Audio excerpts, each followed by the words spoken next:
Nos está visitando en el estudio el señor Javier González Olaechea, ex canciller de la República y conocido analista internacional, abogado internacionalista de larga experiencia. Doctor, ¿cómo está? Buenos días. Buenos días, muchas gracias. Doctor, a ver, primero, evidentemente quiero preguntarle por el tema Petro y el tema Trump, que nos sorprendió ayer un poco la reacción, la primera la reacción de Trump y luego evidentemente lo de Petro y luego lo que terminó pasando después, un gobierno colombiano, no sé si haciendo el ridículo, pero reculando un poco de lo que ya había dicho Petro que iba a hacer en relación a la deportación de varios inmigrantes ilegales de Estados Unidos a Colombia. ¿Su opinión? Petro es una persona a quien yo he conocido en diversas reuniones, encuentros, cumbres internacionales en el tiempo que fui canciller.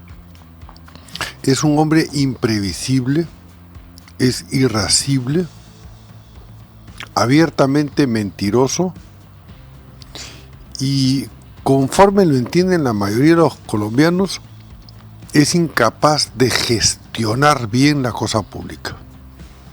Recibió un país en buenas condiciones y el día que lo entregue lo va a hacer en situación casi ruinosa. Lo de ayer es un capítulo de su estilo de gestión improvisado, aunque venía seguido de un vuelo de los Estados Unidos en un avión militar donde desembarcaron a una cantidad de brasileros que venían deportados, encadenados o esposados. No hay una versión oficial si esos deportados venían y habían sido sacados de las cárceles, o sea, gente que había efectivamente delinquido y que estaba purgando cárcel en los Estados Unidos, en cuyo caso cabría una cierta justificación por razones de seguridad. Y lo que Petro ha argumentado es que en las condiciones similares, en un avión militar, lo ha dicho de una u otra manera, no aceptaba, no otorgaba el permiso de vuelo y aterrizaje, tras lo cual vino la amenaza inmediata del presidente Trump y tuvo que entrar a negociar y cambiar su posición inicial. Ahora, hemos visto lo que dijo el canciller colombiano, hemos visto un poco cómo la situación se ha tornado, digamos, de... Hay cámara, ¿no? Sí, claro, eso está saliendo en redes sociales. Ex canciller, una consulta. ¿Cómo vamos a hacer con el Perú? A ver, está interesante el tema colombiano, pero ya terminó un poco de desdibujarse porque reculó el gobierno de Petro. Pero nosotros, ¿cuánta gente tenemos allá? ¿Cuántos inmigrantes ilegales podrían llegar en unas horas o días al Perú? Yo fui entrevistado en Expreso hace 3 días sobre esta situación y no me pude explayar.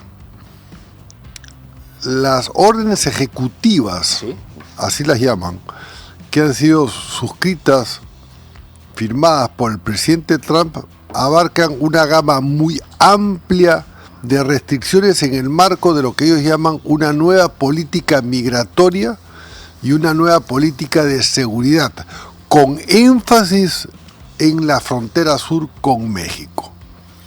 De todas esas, 4 o 5 nos involucran directamente como sudamericanos. La mayor preocupación que yo tengo como peruano, más aún siendo precandidato y aspirando a la presidencia de la República por el PPC, es cómo asistir mejor a los 385.000 peruanos que se calculan están en situación irregular, de 1.040.000, 1.100.000 de peruanos que viven en el exterior. 385.000. Wow. Es un montón de gente, ¿eh? Y que son supuestamente atendidos por los 16 consulados generales que tenemos en los Estados Unidos. Ahora, si se confirma que los primeros expatriados, los primeros deportados, son personas que estaban purgando pena y entendiendo que todo esto es un proceso que va a implicar operaciones con una serie de etapas masivas, es muy difícil imaginar que esto sea factible en el corto y mediano plazo. Si, por ejemplo, buscaran a los 385.000 peruanos que tienen distintas condiciones, gente adulta, gente que está haciendo tratamiento médico, gente que está en el colegio, niños, quieren ir a hospitales, quieren sacar niños de los centros comerciales, los tienen que juntar en un lugar. No utilizo la palabra copiar porque no son papas. Juntarlos en un lugar, iniciarles un proceso, eventualmente alojarlos, pero detenerlos, privarlos de su libertad por un plazo de una semana, 15 días, lo cual violaría el marco legal americano. Y de ahí atender caso por caso. Si solamente abarcaran a la mitad de estos 385.000 peruanos o quisieran abordarlos y deportarlos, tendrían que organizar por lo menos no menos de 220 vuelos. ¿Tiene la logística para hacerlo o no? Si sumamos a que involucra en estas órdenes ejecutivas a personas de condición irregular migratoria de más de 30 países, inclusive en algunos casos con medidas adicionales, casos de los musulmanes, por ejemplo, se enfrentan ante una enorme dificultad la autoridad federal. ¿En qué? En términos logísticos, me dice usted. Claro, lo que se llama en términos políticos, y yo lo uso mucho, prácticamente aquí nadie lo usa, un imposible fáctico. Ya, pero ¿eso significa que no lo van a hacer? ¿O que es un farol de Trump nada más? ¿O aun pese a la dificultad sí lo van a hacer? Significa que podría tomar, en el caso de querer ir hasta las últimas consecuencias, mucho tiempo para abarcar a toda la población que se indican como migrantes ilegales. En adición, los tienen que ubicar. Y claro, muchos de ellos deben estar, los peruanos y otros, deben estar tomando medidas de buen recaudo de mudarse a casas vecinas, a casas de parientes que están legales. También está el hecho que hay familias compuestas, por así decirlo, o de naturaleza variada, mejor, más que compuestas, donde el padre pudiera ser un alemán, el hijo pudiera ser un niño nacido en el Perú y la madre estar en condición ilegal en proceso, lo que ellos llaman de waiver, de regularización. Pero también está esa orden ejecutiva donde ya le quitan el derecho al niño nacido en los Estados Unidos de tener la ciudadanía americana, aunque hace 2 días un juez o 3 días se pronunció y suspendió esa medida bajo el argumento que iba en el sentido contrario, violaba la 14ª enmienda de la Constitución americana. Entonces es un proceso muy, muy complejo. ¿Qué preocupación trae a mí como ex canciller, pero fundamentalmente como peruano y más aún involucrado en los asuntos públicos y en adición como aspirante a la presidencia de la República? Es el bienestar de la comunidad peruana, que a su vez no se circunscribe a esos 385.000 peruanos, hay que decirlo, porque esos tienen parientes en el Perú. Sí, claro. O sea, no solamente estás afectado a 385.000, estás afectado por lo menos a 3-4 veces más ese número, porque hay gente alrededor de esas personas. Hay gente alrededor y hay gente en Lima. ¿Cómo hago para recibir a mi nieto de 7 años que lo expulsaron, supongamos? ¿Cómo hago para recibir a mi hijo que ha extendido de manera ilegal su estancia porque está bajo un tratamiento oncológico? Cuando allá, supongamos que el hermano tenía un seguro y lo puso como dependiente y allá se lo cubren y acá no se lo cubren. Entonces hay una gama muy amplia de posibles afectados y que evidentemente obligan a ver, como siempre lo he sostenido, y tú lo recordarás en todos los programas que he podido participar en el otro canal cuando me invitaban, hay que mirar la realidad de una manera interdisciplinaria, con varios enfoques. El enfoque del sociológico, qué pasa con esto, el enfoque psicológico, qué pasa con la afectación del niño, qué pasa con el rompimiento de una familia, el enfoque legal, cuál es la situación legal, el enfoque hasta yo diría financiero, porque si congelan los fondos de muchas personas que están en situación ilegal y supongamos que acumuló 20.000, 30.000 o 50.000 dólares ahorrando, haciendo trabajos que los norteamericanos no quieren hacer, bueno, ¿qué pasa con ese dinero? Hay una confiscación, ¿está dentro del marco legal? ¿No está dentro del marco legal? Aunque esté dentro del marco legal, ¿es justo? ¿No es justo penalizarlos? En fin, es una situación muy compleja y recién porque también lo ha dicho en un tuit el presidente de los Estados Unidos refiriéndose a Venezuela, pero en términos generales ayer esto recién comienza.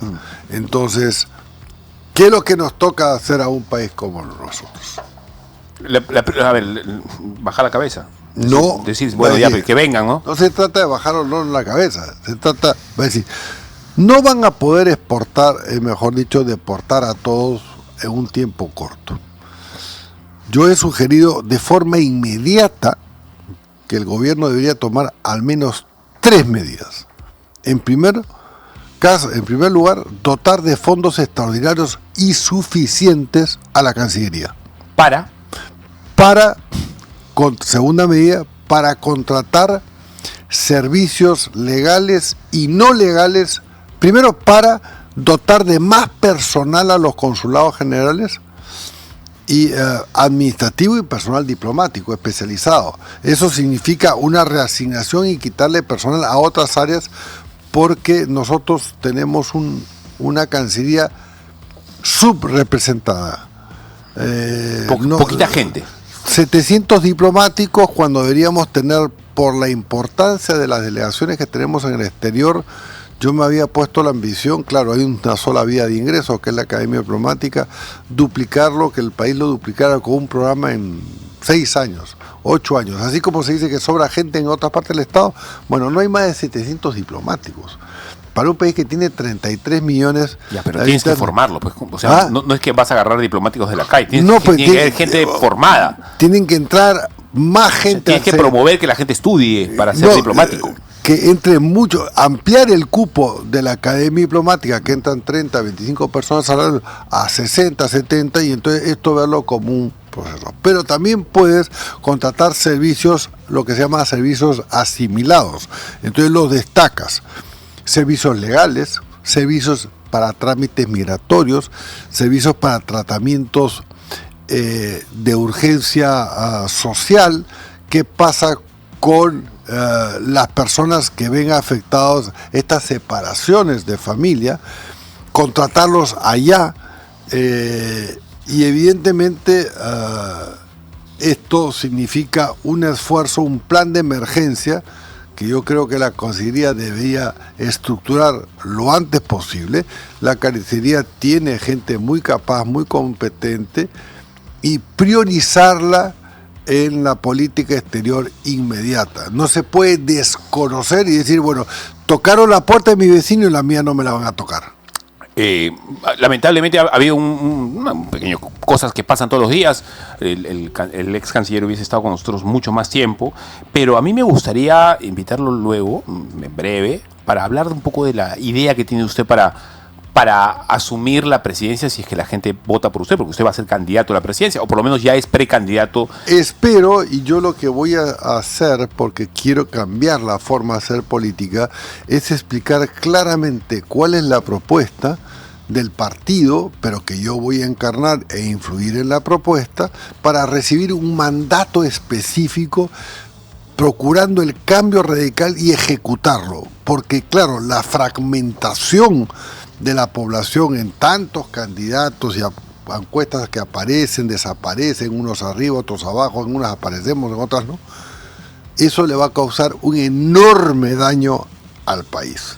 Sí, lo entiendo. Y yo he tenido conversaciones fuera de cámaras con me permito tutearlo a Javier porque hemos tenido un nivel de comunicación bastante interesante y lo que yo puedo decir de Javier es que patriota esa. Hemos tenido conversaciones interesantes sobre la guerra con Chile, sobre la situación actual de cómo se conforma geopolíticamente Latinoamérica. Muy interesante las ideas suyas. Una de las razones, quizás la principal por la cual yo acepté ser canciller de la República, y muchos amigos me escribieron, oye, ¿cómo te metes? Gobierno así, gobierno así. No te metas en ese problema, te deben haber dicho. Sí, pero además el gobierno tenía problemas. Era la manera de, yo contesté, dame tiempo. Y yo entonces logré separar la política exterior, elevarla a la condición de máximo nivel de exposición de relaciones internacionales, proteger la imagen del Perú. Y creo que cuando me fui, según las encuestas, bueno, había un 90% de gente que decía, pero ¿por qué se fue? Que rechazaban mi salida. O sea, y nadie me puede imputar ni un ápice de un acto de corrupción o de que me faltó carácter, decisión, voluntad, porque además lo demostré en la OEA. Sí, todos lo tenemos en la retina, el recuerdo de todas las palabras suyas claras contra que soy un Maduro hombre firme. Y claro, enfrentarse a Maduro y a toda su mafia no es cosa fácil, porque yo salgo de acá, no tengo seguridad y me pegan 27 tiros, porque yo además dije 3 días antes en una entrevista con Fernando Rincón que yo había formado un chat que se llama Follow Up Venezuela 3 meses antes con cancilleres antichavistas bolivarianos en previsión al fraude que finalmente se consumó. O sea, y al final seguramente haber pensado, después de mi intervención en la OEA, que fue vista por más de 80 millones de personas, los colgados según me informaron, en el canal de la OEA, bótame al revoltoso. Pero en todo caso, en la región, bueno, y en Lima y en el Perú, cuando viajo, la gente, por lo menos algunas personas me reconocen y me tratan con cortesía, a diferencia de muchos otros funcionarios públicos que no se pueden sentar en un restaurante porque los botan o los pifean. Bueno, doctor, entonces no sé si le puedo tomar la palabra para poder conversar en extenso. Tomémonos, no sé, la próxima semana, cuando usted pueda, tomémonos una hora para hablar un poco de economía, de historia. Dejemos pasar un poquito más. Sí, cuando usted pueda. Ya, cuando usted pueda. Quedamos en eso. Muchas gracias. Ha sido Javier González Olachea con nosotros. Vamos